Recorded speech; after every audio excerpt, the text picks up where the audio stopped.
সকাল থেকেই মায়ের মনটা ভীষণ খারাপ। আমাদেরও বারবার মনে হচ্ছিল বাড়িটা যেন হঠাৎ করেই অনেক ফাঁকা হয়ে গেল। প্রায় 1 মাস আমাদের সঙ্গে থাকার পর আজ নানি নিজের বাড়ি চলে গেলেন। নানি চলে যাওয়ার আগে মা নানির কিছু পছন্দের খাবার রান্না করেছিলেন। আসসালামু আলাইকুম সবাইকে। সকালে বাজারে গিয়েছিলাম, নতুন পানির একেবারে টাটকা দেশি মলাই মাছ উঠেছিল। দেখে প্রায় 2 কেজি মলাই মাছ কিনে নিলাম। এরপর সবজির বাজার থেকে নিয়ে নিলাম টাটকা পটল, আলু আর লাল টুকটুকে টমেটো। বাড়িতে ফিরতেই মা আর নানি মাছ কাটতে বসলেন। মাছগুলো কেটে পরিষ্কার করে ধুয়ে রাখা হলো। বিশেষ করে মলাই মাছটা মা পাকাই নিয়ে ঘষে ঘষে এমন সুন্দর করে পরিষ্কার করলেন যে দেখলেও মন ভরে যায়। মলাই মাছের মাথাগুলো ভালো করে পরিষ্কার করে ধুয়ে রেখে দিলেন। এরপর মা বসলেন সবজি কাটতে। পটলের খোসা ছাড়িয়ে লম্বা লম্বি টুকরো করে কাটলেন। এইদিকে চুলায় বসানো নানির জন্য গরুর মাংসের কষা ভুনাটা একবার নেড়ে দেখে আবার চলে এলেন। তারপর বসলেন আলু কাটতে। টুকরো টুকরো করে কাটলেন। সবশেষে আগেই ধুয়ে রাখা টমেটো গুলো কেটে নিলেন। রুই মাছের পিসগুলো ধুয়ে নিলেন, সাথে আলু আর পটল ভালো করে ধুয়ে সবকিছু প্রস্তুত করে চললেন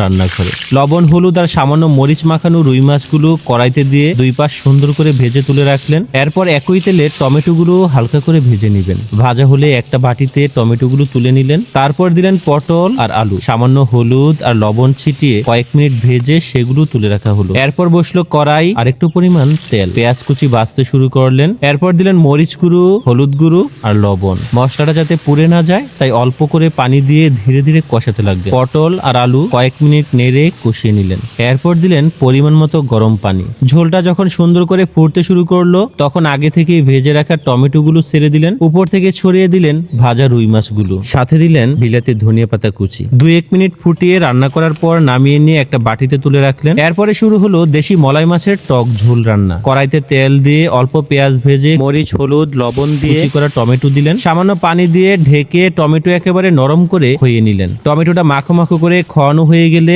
তারপর দিলেন মলাই মাছগুলো। আলতো করে নেড়ে কয়েক মিনিট রান্না করলেন। এরপর পরিমাণ মতো পানি দিয়ে ঝোল ফুটতে দিলেন। ঝোল যখন ভালোভাবে ফুটে উঠলো তখন দিলেন খাটাই হজ। শেষে অল্প কুচি করা ধনিয়া পাতা ছড়িয়ে দিয়ে ফুটিয়ে নামিয়ে নিলেন। নানির জন্য গরুর মাংসের কষা ভুনা, পটল আলু টমেটো দিয়ে রুই মাছের ঝোল আর দেশি মলাই মাছের টক ঝোল। আজকের 3টি রেসিপির মধ্যে কোনটি আপনার সবচেয়ে ভালো লেগেছে অবশ্যই কমেন্টে জানাবেন। ভিডিওটা ভালো লাগলে অবশ্যই লাইক, কমেন্ট ও শেয়ার করবেন। আর এমন গ্রামের রান্না আর মায়ের হাতের স্বাদের গল্প নিয়মিত দেখতে আমাদের পেজটি ফলো করে পাশে থাকবেন। সবাই ভালো থাকবেন, সুস্থ থাকবেন। আল্লাহ হাফেজ।